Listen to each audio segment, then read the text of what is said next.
Welcome, Kaladin, and welcome, Savannah. Thanks for coming. Hopefully we'll get a couple more soon. I'm not sure. It's a small group, but you're two important people. So for those who are not watching this live, watching on archived video, welcome also. So let me tell you the plan today. What we're going to be doing is we have two main things to look at. One is hypothesis testing, which is the topic for the rest of this entire course. So we're going to be looking at hypothesis testing, and which is chapter 9. And we'll look at hypothesis testing for a single population mean. And then we'll also look at the midterm. So there's a midterm that is happening, and it must be taken by a week from Wednesday. And you must have your midterm information quiz done by this Wednesday. So I'll talk about that at the end. We'll spend the last 20 minutes or so, or however many minutes, talking about the midterm. So that is the plan. We're now past halfway through. So it's kind of we're moving along. We're looking towards the end of the class already, but we're at the midterm time. So let me ask you, Khaled and Savannah, and welcome, Tyler, any questions about anything? Any questions? This is a great time if you have questions.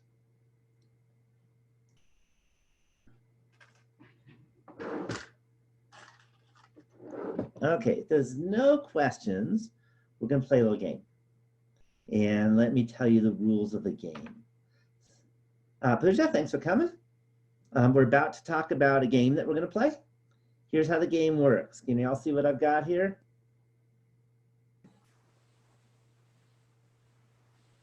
You see what that is?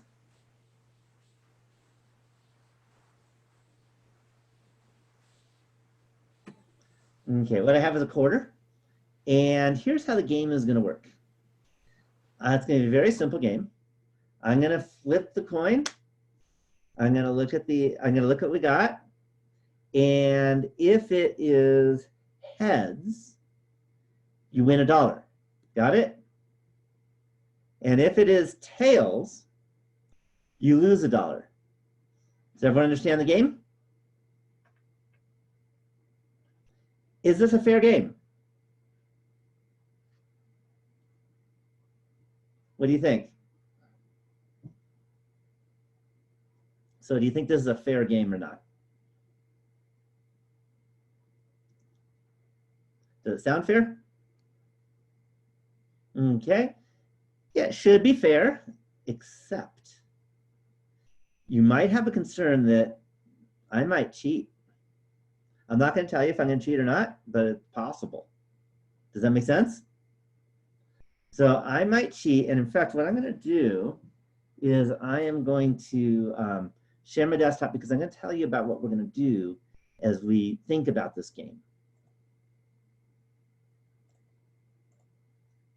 And this way I can start typing.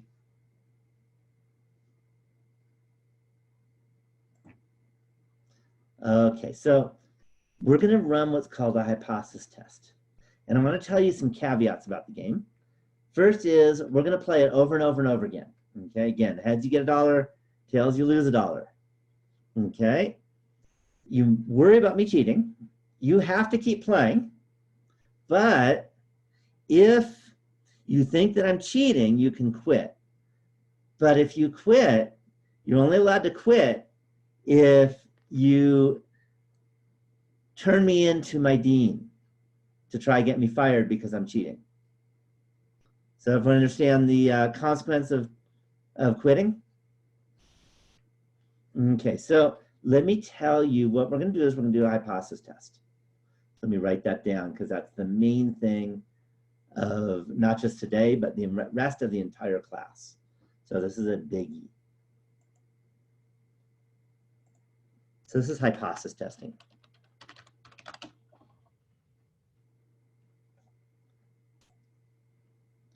Okay, so step 1.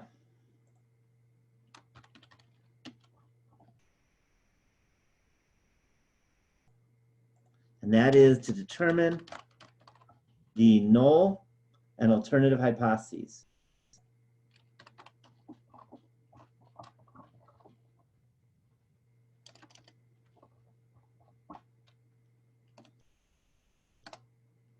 All right, so in this case, the null hypothesis is kind of what would be true if what you suspect is not true, okay?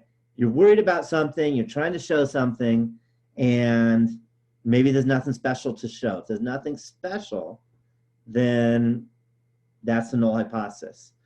So the first thing in this question, remember we're flipping the coin over and over again, is this quantitative or is this a yes/no kind of question? What do you think?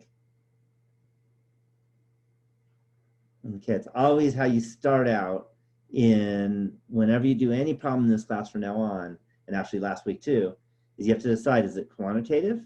Is it a number answer? Or is it a yes/no answer? So let me know what you think. Savannah, Tala, Kaladin, Pooja, what do you think? Quantitative or is it yes/no? You put in the chat box. That's fine. Okay. Yeah, so you're saying it's yes/no, and that's because at a coin toss, was it heads? And that's a yes/no. It's not a how many or how much kind of question. So when you have that, first thing, the null hypothesis always is H naught and then a colon. Then if it's a yes/no question, the letter we use for yes/no questions is P for proportion. And in this case, if there's nothing funny going on, what's the proportion that you should see of heads? What do you think? This is not supposed to be a hard question.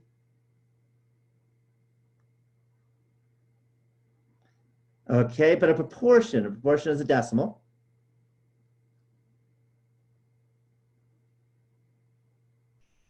So what should the proportion be? So what decimal is it going to be? Yeah, 0.5 or 0.50 if you want it written that way, but I just write 0.5. Okay, H1. And by the way, today I'm running H1. Sometimes you'll see it as HA for alternative hypothesis. H1 is what you suspect might be true. If there's something strange going on, that's your H1. So what do you think H1 is in this case? We're going to have a P. And so if something's funny going on, what's that proportion going to be? Any thoughts? How is it going to compare to 0.5?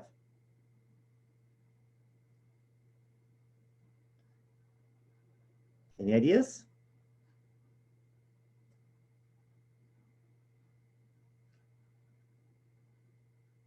So what do you think H1 is going to be?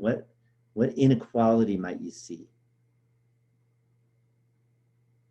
Okay, we can say it does not equal, except if you're worried about me cheating, then you're really worried about it less than 0.5.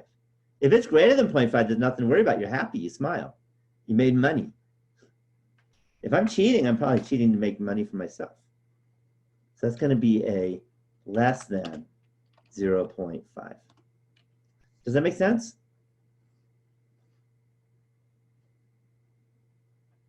Okay, so that we've just done step 1. Easy enough. Step 2.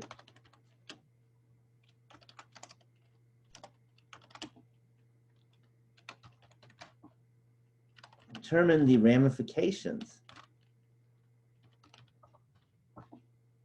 of a type 1 and a type 2 error. Okay, so let me explain what those are. Type 1 means you rejected H naught, but H naught was true. Type 2 means you failed to reject H naught, but H naught was false, but H1 was true.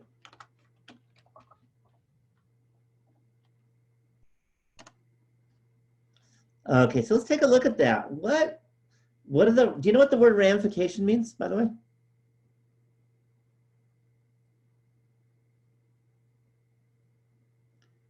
Okay, so that's like damage, bad stuff that happens. That's a ramification. So what we want to do is say, what bad thing is going to happen if a type 1 error occurs? What do you think? So if you reject H naught, but H naught was really true, then what damage gets done? Any thoughts? You can type it or talk it.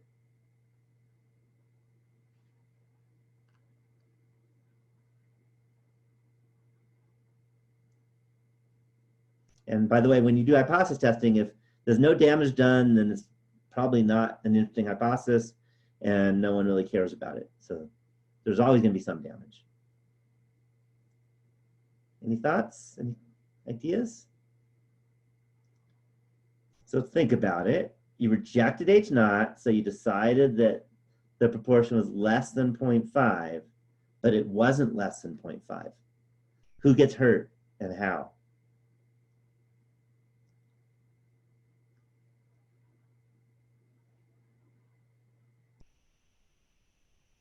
Yeah, but even more than thought. Remember, the rule is if you reject it, if you say I cheated, you have to turn me into the dean. Okay? So you turn me into the dean, I get fired. And if I get fired, by the way, the class is over because there's no one to teach anymore. You lost your class. And guess what? I was not even cheating. There was nothing wrong. Does that make sense? So type 1 means that, oh, the damage done is that you lose your instructor, but your instructor didn't do anything wrong.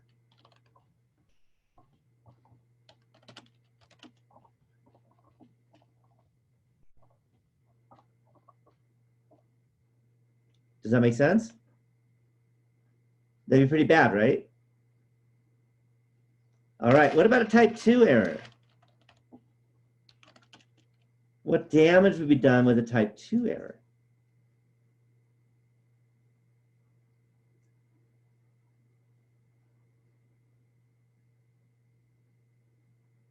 It's very different damage.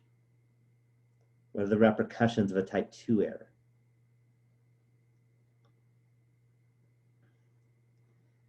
Yeah, and why do you get hurt if I cheated?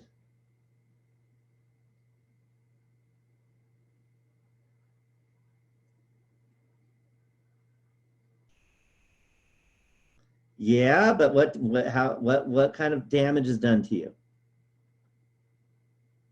Yeah, you lose money.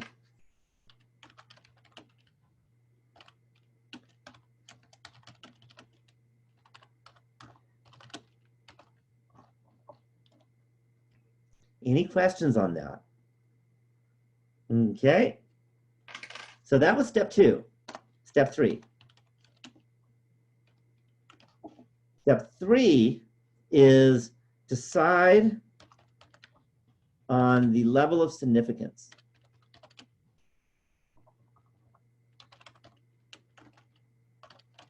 And that's the Greek letter alpha. Since I'm typing, I can't type out the letter alpha, but it's the Greek letter alpha. And what the level of significance is that it's actually the probability of a type 1 error. So type 1 error means that H naught was true and you rejected H naught. But more importantly, in this case, a type 1 error means you lost your instructor. I didn't do anything wrong. So I got in trouble. You lost your class. I didn't do anything wrong. Does that make sense? That's a type 1 error. Okay. Well, it sounds like you'd want that to be really, really low because it's always better to have a smaller chance of an error. Do you agree? But there's a problem with it. And that is if you make the probability of a type 1 error small, the probability of a type 2 error goes up. Okay, and vice versa. If you make the type 1 error probability big, then the probability of a type 2 error gets small.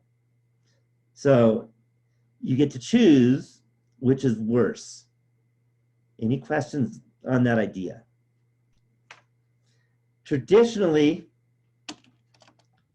standard is 0.05. So if they're equal in our class, then 5% level significance is going to be the standard, which means that 5% chance of a type 1 error if H naught is true, that is what we're going to call acceptable. Okay, on the other hand, now we want to look, that's if type 1 and type 2 are about the same. Which error do you think is worse here? And this is not a math question. Which error, type 1 or type 2, is worse?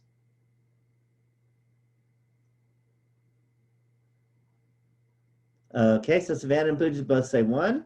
So if type 1 error is worse, you want that to be smaller. Does that make sense? Because you want a small chance of that happening. So since type 1 is worse, use 0.01. So in our class, we're going to use 0.01 if type 1 is worse. We'll use 0.05 if they're about the same. And we'll use 0.1 if type 2 is worse. Got it? Okay, ready for step 4?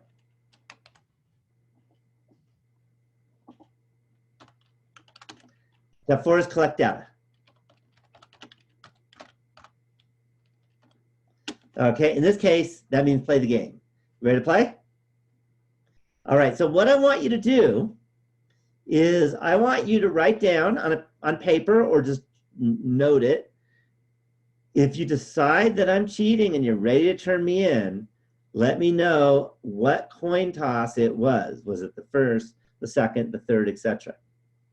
Any questions on that? All right, so you ready to play? Okay, so let's play. Tails. Aha. You all owe me $1. So I'm just going to write T for tails. Ready for again? So by the way, you might decide this is your chance to quit and turn me in for cheating. But let's see. Let's do the next one. Heads. Okay, so if you think I'm cheating now with a tails and a heads, then you turn me in. Does that make sense? Do it again. Oops, I dropped it. Coming. And it is tails.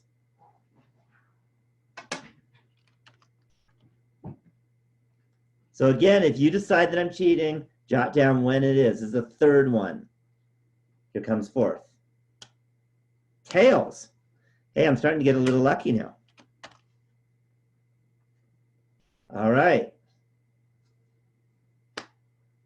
I got another tails.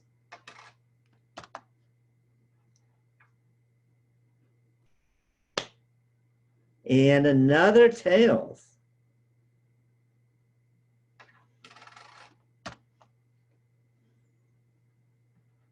Let's do some more.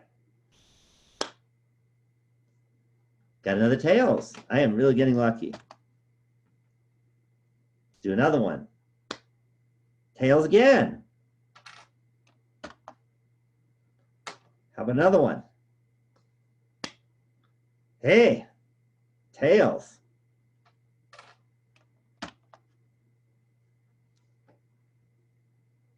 How about another one? I got another tails. I am really getting lucky. Any of you still in? If you're not in, let me know when you dropped out. So Pooja, you dropped out on the third try, it looks like. Savannah also dropped out of the third try, and it looks like you might be the two that are, Caledon dropped out on the sixth try. And Tyler? Not sure if you're typing anything. Haven't seen you pop in, but all right. So now let's find out if you did it right. Okay, this is a little tough. So now the next step is step 5.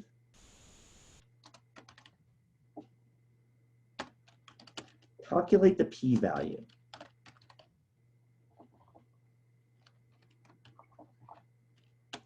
That's the probability that if H naught is true,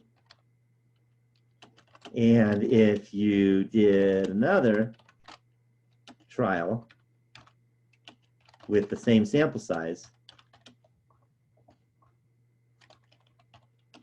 then you would get a result at least as extreme as what we just got.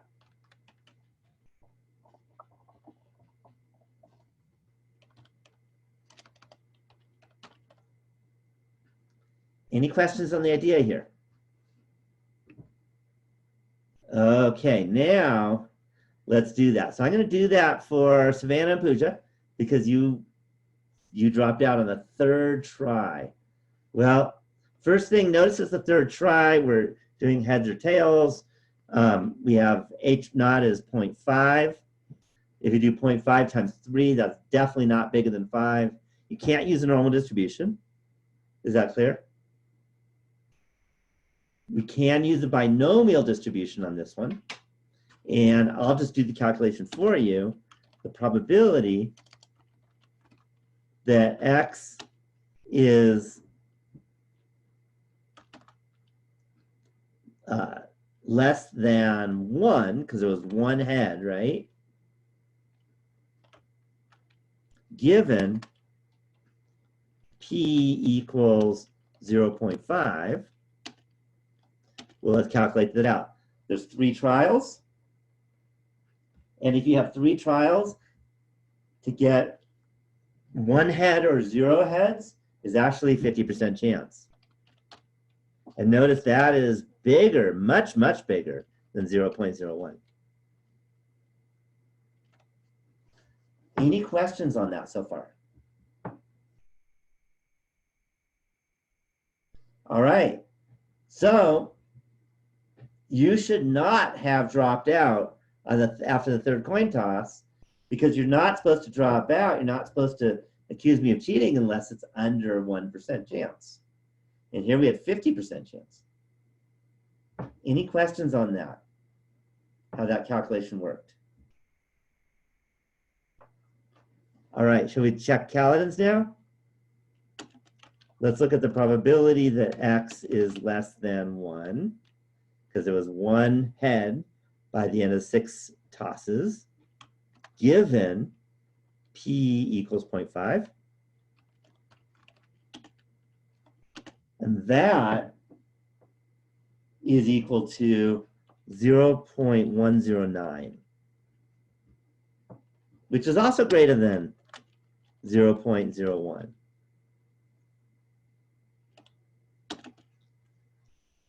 So both of you, all of you, should not have tried to turn me in at that point when you turn me in. Do you agree? Because it's not that low a probability for that to happen by random chance. So you should have what's called fail to reject, and then state that there is insufficient evidence to conclude that the population proportion of heads is less than 0.5. Okay, it turns out that had you done the entire 10, then you'd be less, and in fact, you would have to go all the way to 10 of them before you should drop out.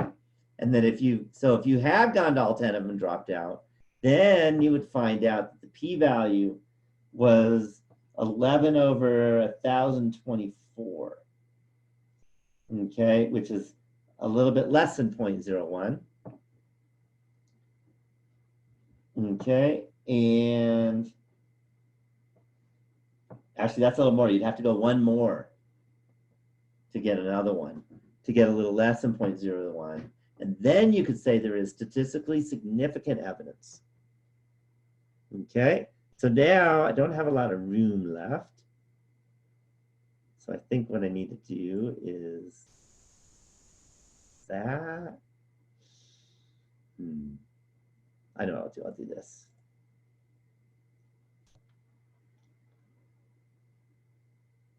I'm going to get rid of, just a minute, that. Let's move that guy up a bit, and then we can do the next step.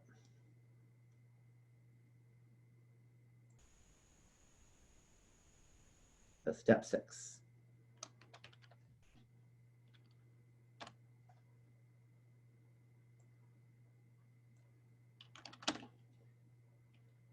If P is less than alpha,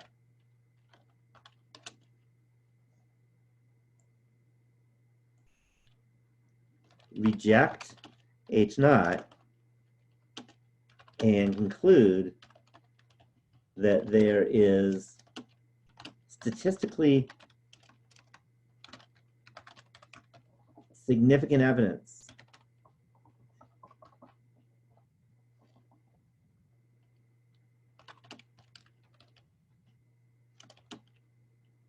to conclude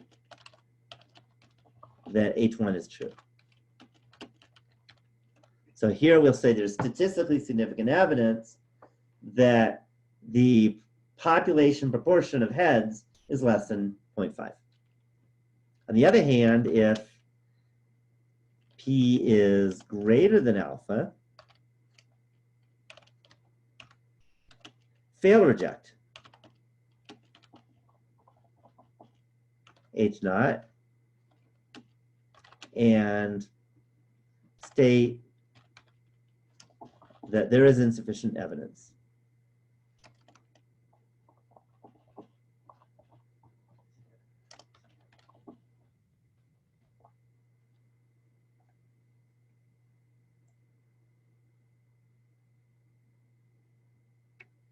To make a conclusion.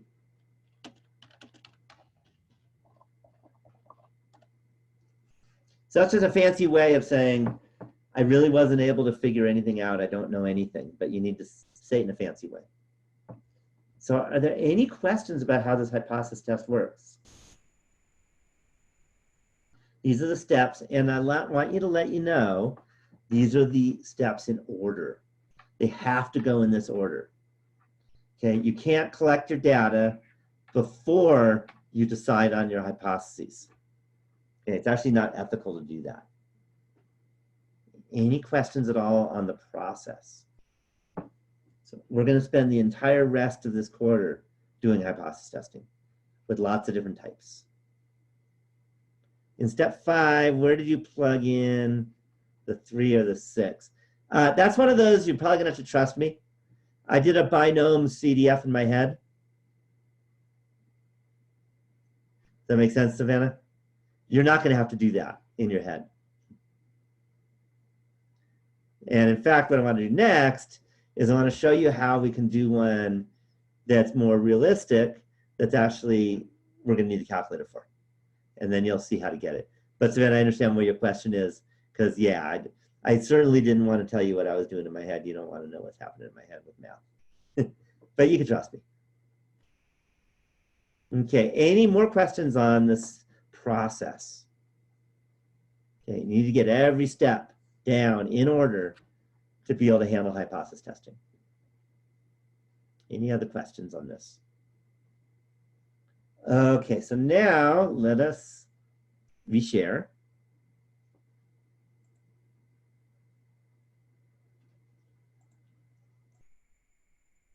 Okay, I always like to bring in a current event if I can.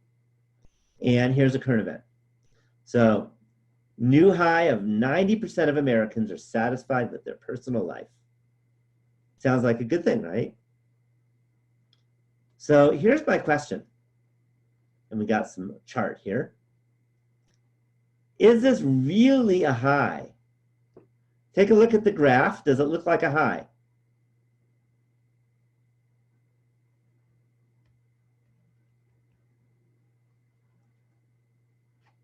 What do you think? Does it look like 90% is the highest it's been?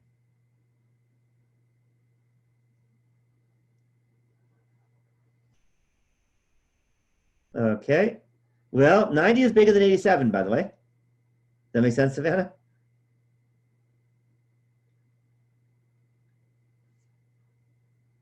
Yeah, so if you look at the numbers, it looks like it's a high. But hopefully you know from this class that you should never completely trust an article like this. Because do they know about all Americans?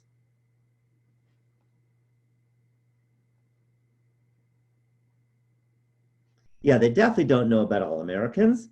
And in fact, we can look. We scroll down to the bottom. It's one reason I like to choose Gallup because they have the sample size. They only know about 1,014. So that's their whole thing. So what I'm going to do is I want to say, well, let's do a hypothesis. And the hypothesis is the following. Let me reshare. Notice, by the way, it's 90% versus the prior high of 88%. And we had 1,000, write this down, 1014. We have, yeah, it is 0.9. We have P0 is 0.88. Okay, so I'm going to reshare, and I'm going to erase what I had before.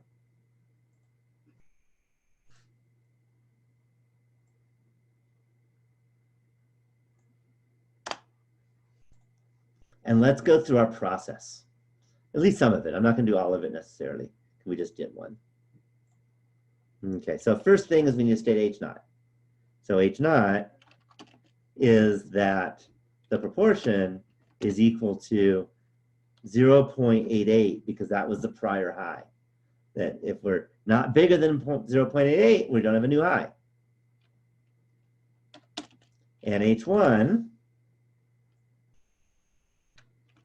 is, if it's a new high, what do we know? What about P?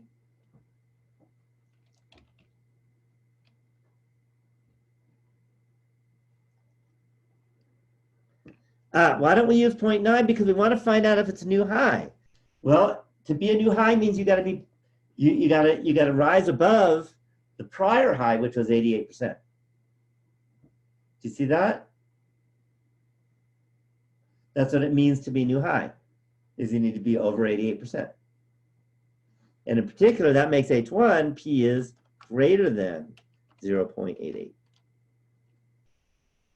Any questions on that? Okay, in this case, if you have a type 1 error, that means you said, hey, yeah, we got a new high and you're wrong, or the author was wrong.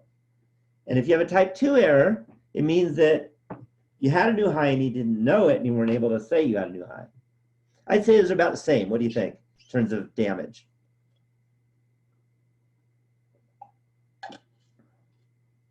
One gives Gallup a bad reputation.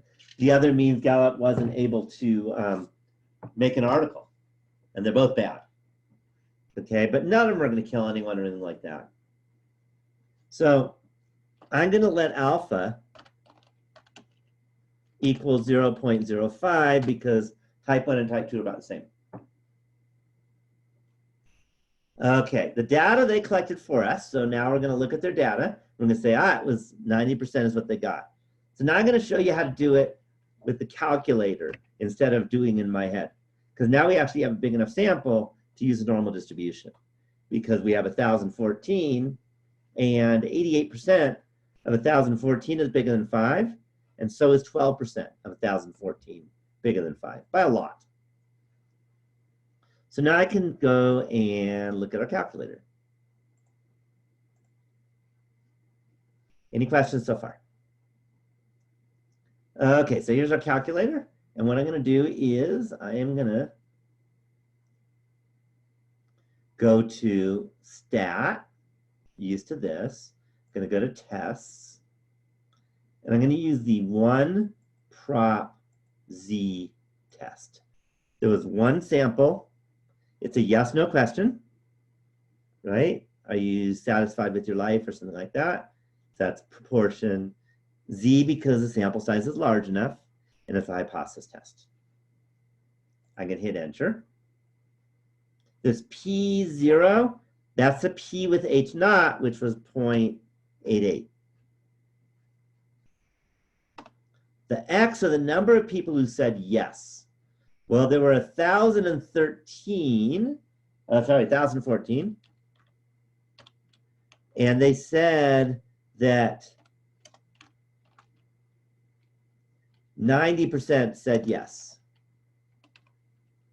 And that turns out to be 913 people. So X is 913. If you take 90% of 1,014, that's 913. Then I'm going to say N is 1,014.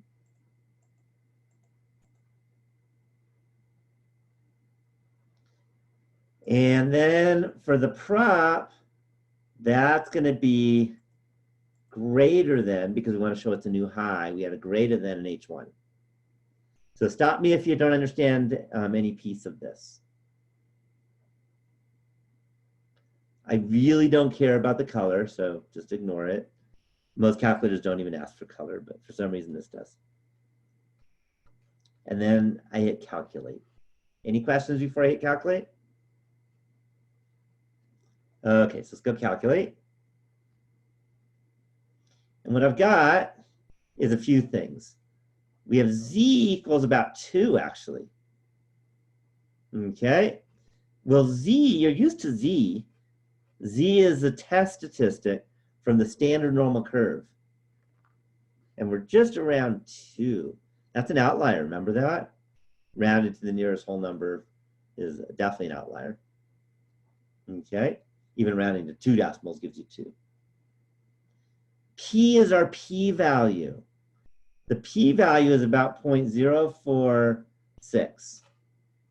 That's the important number. So let me go back.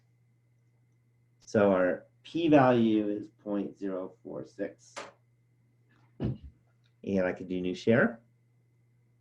Then I'm going to go to paint.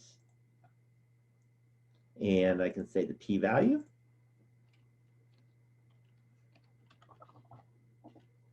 was equal to 0.046. And now notice 0.046 is less than 0.05. What does that tell us? See if you remember the next step after calculating the p-value.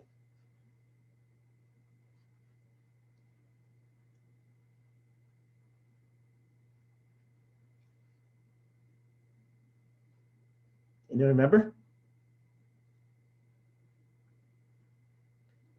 Type 1, type 2 we already talked about. That was the very beginning to get alpha. What's the conclusion? It's our last step. That's the hint.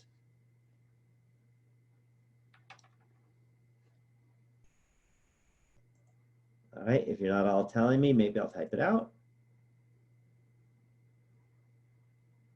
There is statistically significant evidence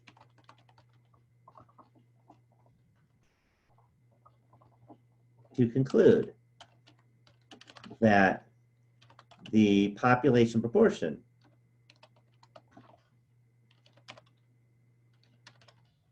of Americans, and then if you remember,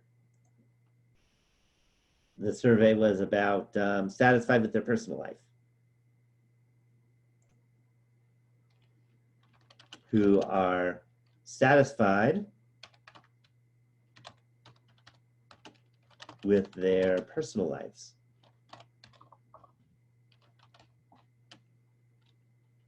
Is larger than 0.88. Okay, another way of saying it is there's statistically significant evidence to conclude that more than 88% of all Americans are satisfied with their personal lives. That's the same thing. Let me interpret the level of significance.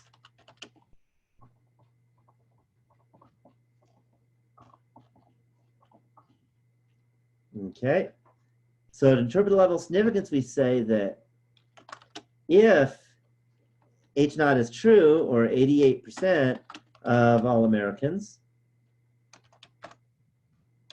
are satisfied with their personal lives,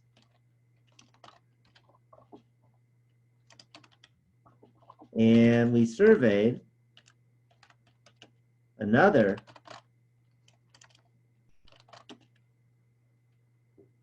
1,014 Americans, then there would be a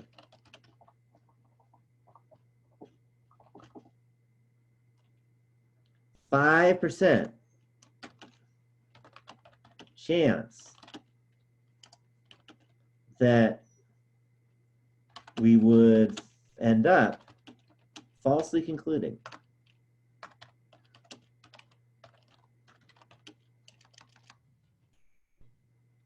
that more than 88% of all Americans are satisfied with their personal lives.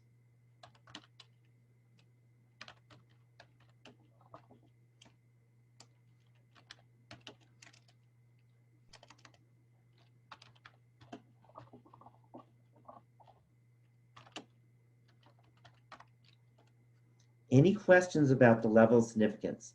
That's the probability of a type 1 error, is the 5%. Okay, next is interpret the, do something, I think it'll let me do it. There we go. Interpret the p-value.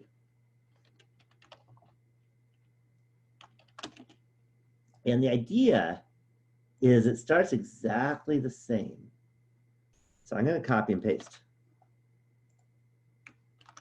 And it says, if 88% of all Americans are satisfied with their personal lives, so in other words, if H naught is true, and then we did another study, the same amount of people, and we surveyed another 1,014 Americans, then there would be a, and the p-value is 0.046 or 4.6% chance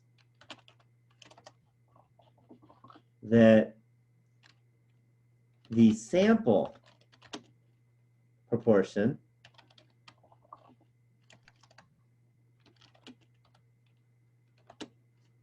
for these new 1014 Americans,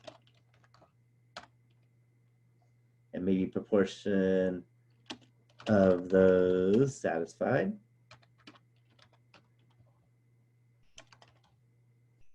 for these new 1,014 Americans would be at least because we have a greater than sign, 90%.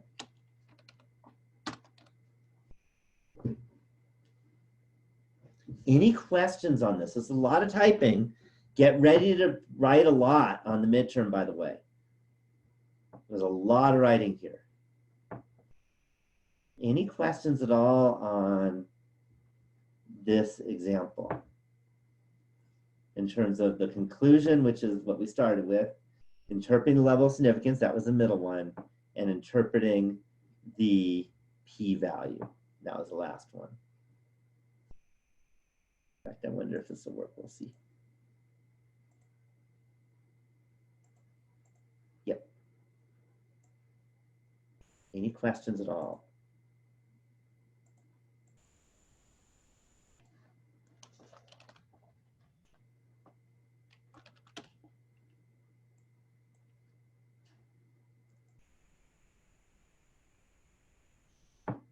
Okay, makes sense? Okay, I'm going to erase this now that I put all this up. So last chance. Going once, going twice. All right, it's going to be gone in a second. Okay, let's do another example. And now I just have more of a one that I've typed out ahead of time, not a current event example.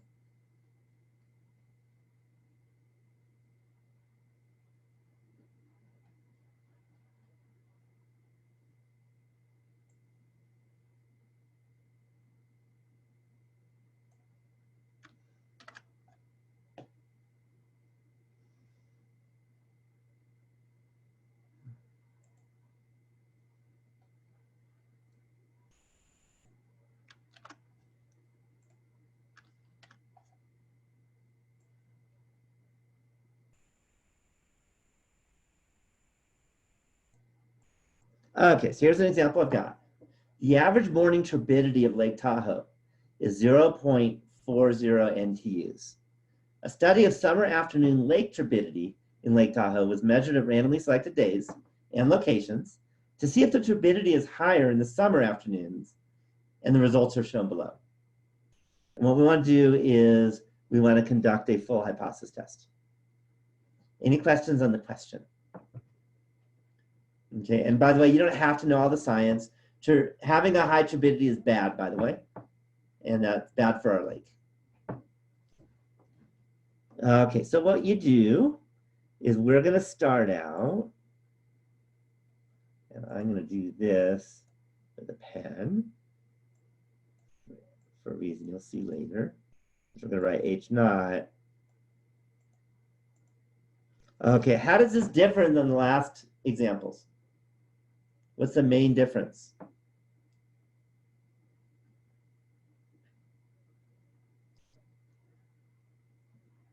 Any thought? Yes, not a yes or no. This is quantitative, which means it's not a P, it's a mu. So it's mu equals 0.4, because that's what we want to hypothesize about. And H1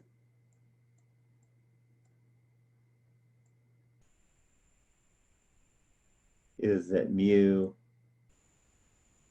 and we want to find out if the turbidity is higher, so that's going to be a greater than 0.4.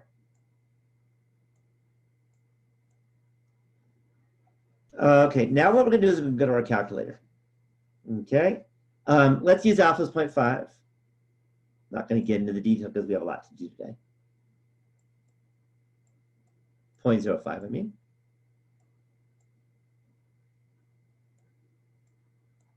And then we can go to our calculator.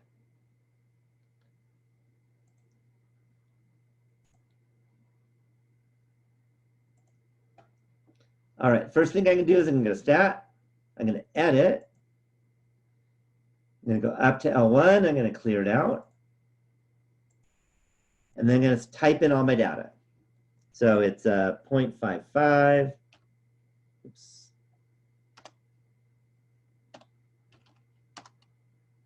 Enter, then 0.42. And then, oops, missed it. 0.42.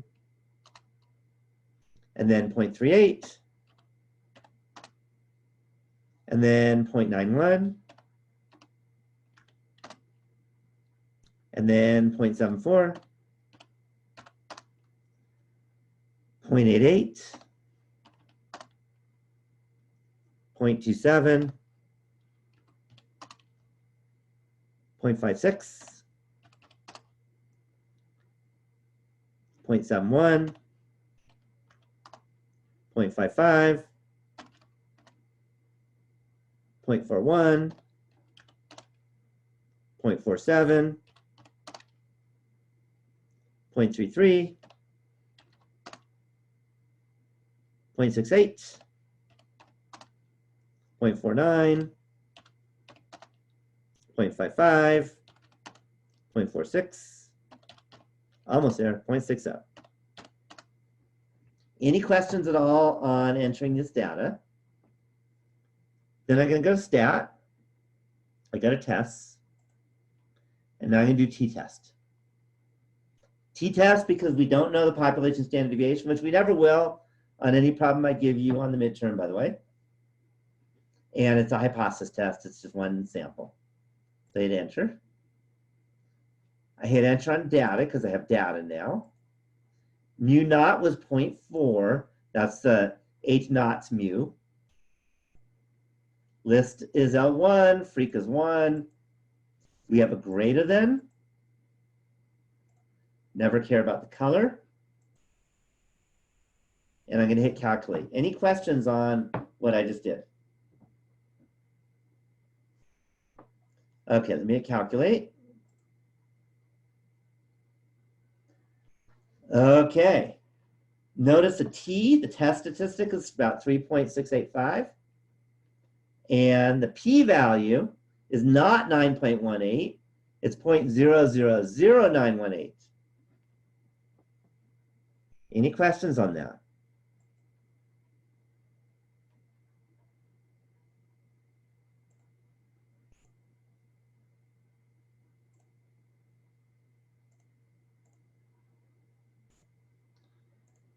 So notice that P was 0.000918, which is much less than 0.05.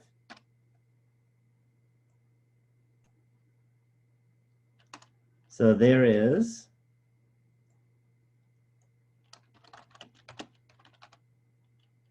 strong statistically significant evidence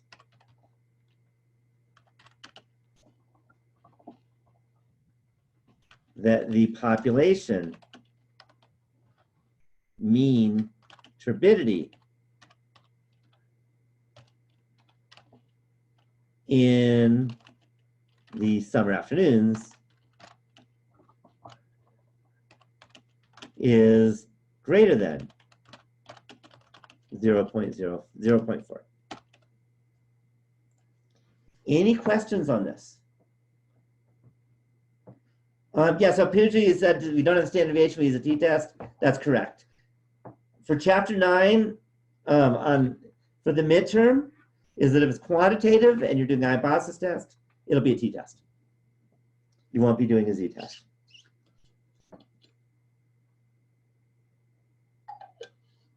Because in the real world, you never know the population standard deviation. Okay, any questions at all about hypothesis testing before I move on?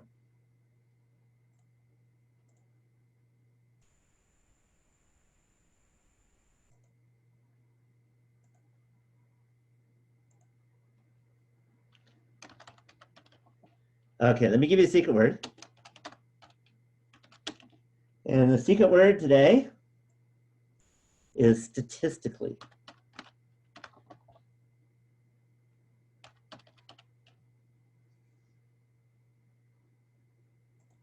Because when you're doing your conclusion, you say there's strong statistically significant evidence. Okay? And by the way, had the p-value been large, you'd say there is statistically insignificant evidence. But it's always statistically. Any questions about any of this before we talk about the next big thing? Okay, let's go to the next big thing.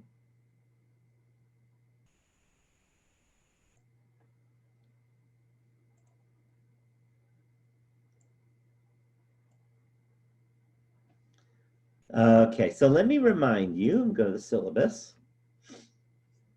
This is very important, that March 25th, you must have your final exam taken, and it must be proctored.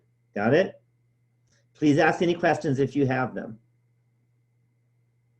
Okay, so March 25th, you must have your proctored final exam done. The exam policy, we talked about this in the orientation, but let me remind you, you get a single 3x5 note card, front and back. You also need your calculator. That's necessary, not your smartphone, by the way. Calculator only. Okay. So by this Wednesday, you have to do your midterm information quiz, which basically means that you need to find out who your proctor is and when you're taking it. And then you give me that information. Okay, just to note, let me go to modules.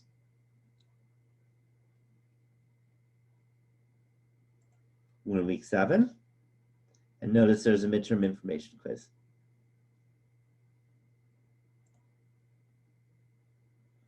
And it just has a few questions. What day will you be taking the midterm? What is your proctor's name and organization? What is your proctor's email? And what is your proctor's webpage? Okay. If you're taking it at Lake Tahoe Community College, all you have to do is say the date you're taking the midterm and just say LTCC, and that's good enough because I know where we are. I don't have any problem with that. I don't need our webpage. I don't need to check on that kind of stuff. I know our particular proctors. Okay, that's all you have to do. If you're not taking it there, you need to answer these questions. So Savannah, are you a Tahoe person? When you say the library, yeah. So what you need to do, and just do it in the next couple of days, contact our library. You can come to the library or email them or call them and just set up an appointment to take the test. And obviously they have to be open, and that's about it. And they'll be able to do it for you if you just contact them in the next couple of days. That make sense? So it's really easy if it's here. But you have to do it. You have to make an appointment. That's all you have to do. Okay. Whereas if you're not here, then you have to find your proctor. So for example, Mark has the farthest away proctor of anyone I can almost guarantee. Anyone know where that is?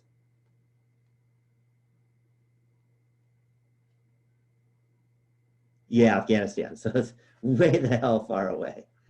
Okay. But it's okay because I'm just going to email the test. Doesn't matter how far it is. It goes the speed of light, which is really fast. So there's no problem about distance. So wherever you are, you should be able to find a proctor. If you can, I'll help you find one. Okay. Public libraries almost all do it, by the way. Again, if you're in the military, you get your commanding officer. But public libraries almost all do proctoring, and they're usually free, which is a good price. Any questions on the proctoring information stuff?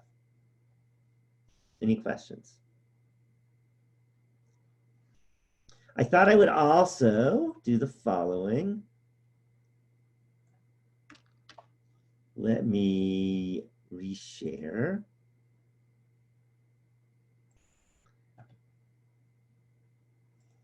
Let me get rid of what we had before so I can show you what I'm doing.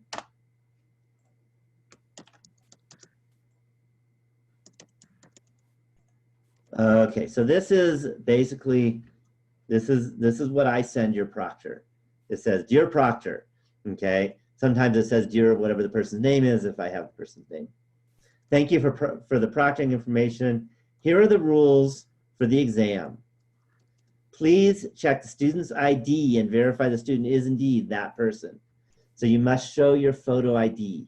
That's necessary, mandatory. The student may bring pencils, pens, any calculator, not a smartphone or a computer or calculator on it. I also, there's an older one, I also write, you're not allowed to have a smart watch with you either, for the same reason. You can have a 3x5 note card with writing on both sides and blank scratch paper.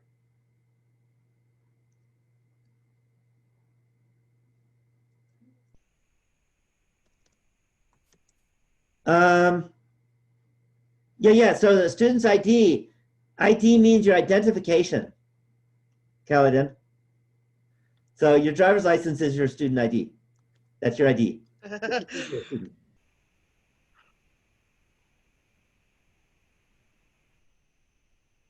Savannah, your laptop died. So your question was, let me find it. I think you asked, make an appointment. The answer is, yeah, make an appointment, Savannah. So you need to make an appointment. You can call them, you can email them, you can stop by the library, do it in the next couple days, and there should be no problems. Okay, and they're really nice people, and they'll be able to do that for you.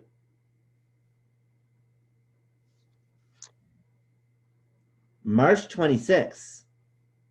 No, this midterm is next week. We're in February still.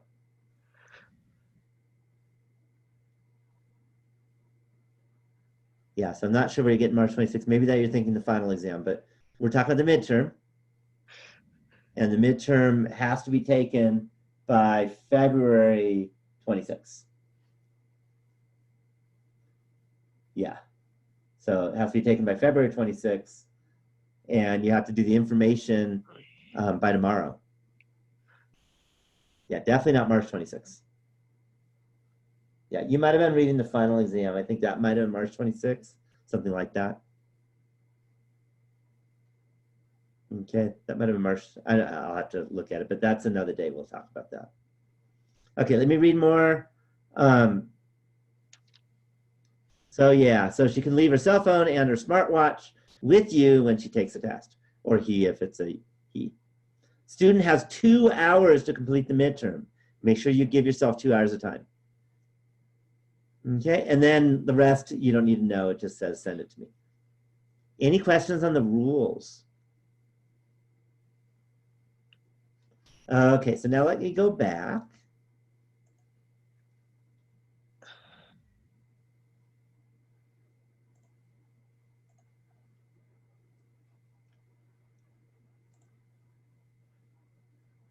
And I'm going to show you some tools for studying. So if you go to week 8 now, I have some tools that will help you study. So the first thing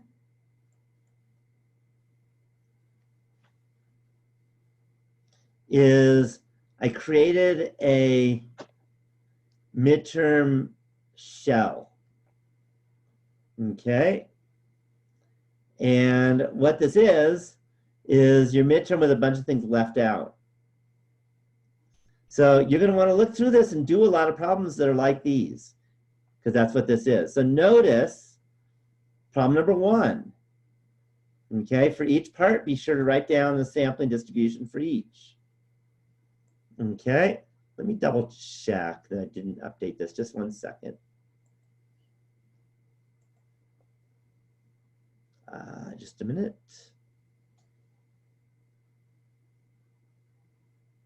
There it is. Yeah, that is the same. So problem number 1, there's going to be an A and a B. And it's going to say, it's going to have some stuff to give you. And then it's going to say for each part, be sure to write down the sampling distribution for each, put in your normal curve diagram, answer the question, and determine whether the normality assumption was needed. I'm going to give you a question, and you're going to do all 4 things. Then give you another question, and you're going to do all 4 things. Any questions on that?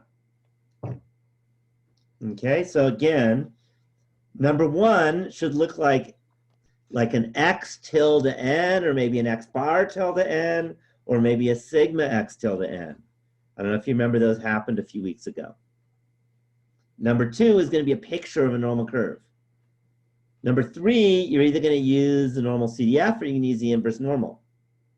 And number 4, you're going to talk about whether you needed the normality assumption or whether you have it from the central limit theorem and you don't need the assumption. Any questions at all on number 1? Okay, number 2, I'm going to give you a paragraph. And then I'm going to say, discuss the implications of a type 1 error. Then I'm going to say, discuss the implications of a type 2 error. And then I'm going to make you do a hypothesis test. So this is kind of the stuff that we did today. So this is chapter 9. Number 3 is true-false questions. And there are A, B, C, D, E, F, G, and H. Number 4 will be a question from chapter 4 or 5. And there'll also be something you can need from chapter 3. Okay, so I'm not going to tell you the details, but it's going to be something from that. Question 5 comes from chapter 2. Sorry, let me fix that. Yes, I haven't updated the shell yet. Actually, question 5, sorry about that. You can ask question 5. This question 6 is really question 5. And it's going to say, determine the 95% confidence interval, write a sentence that explains your finding, use a sentence or two to explain what it means to be 95% confident, and talk about the assumptions. The next question, which will actually be question 6, sorry about that, will be another confidence interval question.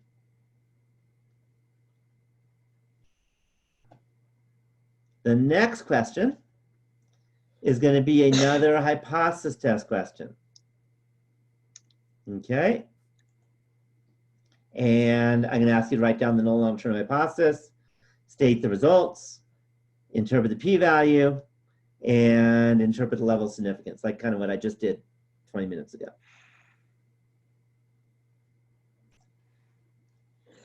The next question, which will be actually question 8, because again, I decided kind of late to drop question 5. The next question is going to be something from chapter 1, 2, and 3. Okay. And then finally, this is the extra credit question. So there's no excuse to not do the extra credit, because I'll give you points if you write anything in. You just got to write some stuff. Y'all promise you'll do the extra credit? You can even start on that. Okay, and that is basically to talk about one thing that I have done, your instructor, okay, that helped you better succeed. You should write one thing that, let's see, write one thing that your instructor can do or could do to help you succeed. Write one thing that your instructor did to help you succeed. Write one thing that you can do for yourself to help you succeed, and one thing that you did for yourself to help you succeed. Okay, so you can, that is the question. Okay, it's not going to change. So you know what you're getting at in the extra credit. No excuse for losing points on that, or not getting the extra credit points. And that's the test. So I apologize again. Question number 5, you can axe. So this one's gone. And there's really 8 regular questions, and then the extra credit. Are there any questions at all about what you're getting into on this midterm? Okay, so how should you practice? What do you think?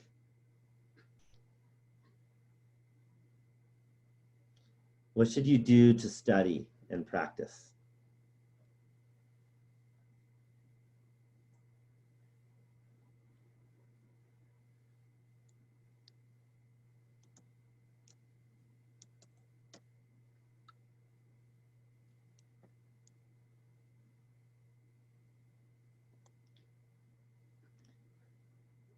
Yeah, go to and practice the homework, but practice it in the way I'm going to ask it. Does that make sense?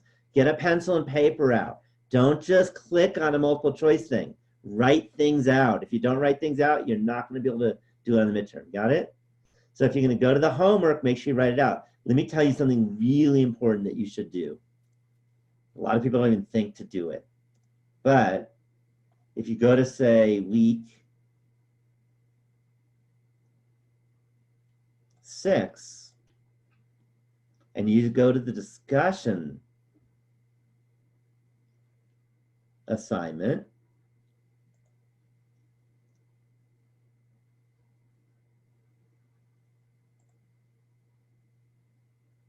whoops, I missed.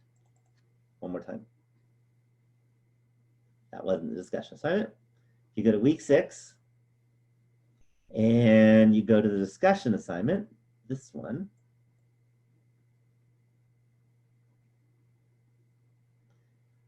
Then make sure that you can write out a confidence interval piece like I did. So again, those discussion assignments, you really need to take those seriously, because that's your best practice for this exam. I need to fix this. Any questions on that? No. Oh, shut up. No questions? Okay. So similarly, go to the week 7 one. Go to the week 7 one and practice writing things out the way I wrote them out in the week 7 discussion. So that's really good practice. You notice there's a lot of writing here. Okay, and practice writing like I did. Okay, if you don't practice writing like I did, it's going to be really tough for y'all. Okay, what about the true falses? let me show you something you can do on the true false. Something I mentioned in the orientation, and I said I'm not going to talk about it until we're talking about the test. Well, we're there. So the idea here is, if you go to modules, and you go to review applets, and click that, and you go to practice true or false questions. And this should work on your smartphone even. I programmed this in. And you're going to pick all the things that we've already done. So up to hypothesis testing. And then submit. And this will give you a whole lot of practice true falses that I wrote. Any questions on that? Any questions? And you could practice those until you get good at them.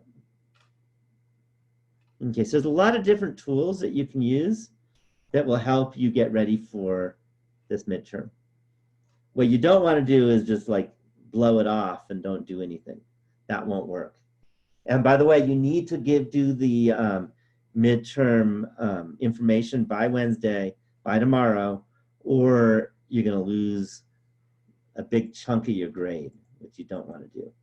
So if you go to the syllabus is what I want.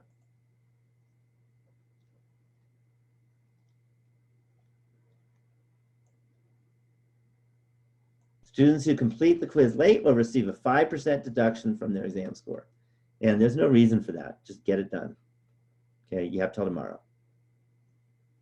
Any questions at all on anything? Any questions? And I will also be checking the Q&A form often, so you can always ask questions there. Just let you know, next week is the only week where the webinar is on Wednesday. And the reason for that is we have an evening webinar on Wednesday because the webinar is going to be about things that aren't on the midterm. So you should be done with your midterm and then you watch the webinar. There's no reason to have to watch the webinar before you take the midterm. And most of you will be done by Wednesday evening. So just to note that next week is a kind of different schedule for the webinar for that reason. And then we'll go back after that to normal time, on normal days. So any questions? What I'll do is I'll unshare. And as always, I'll be happy to answer any questions. But if you don't have any questions, we can also say goodnight. Whatever works for you guys.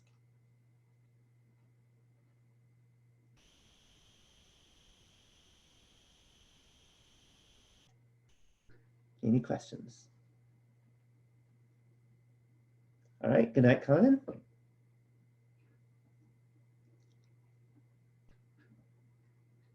Pooja or Savannah, any questions?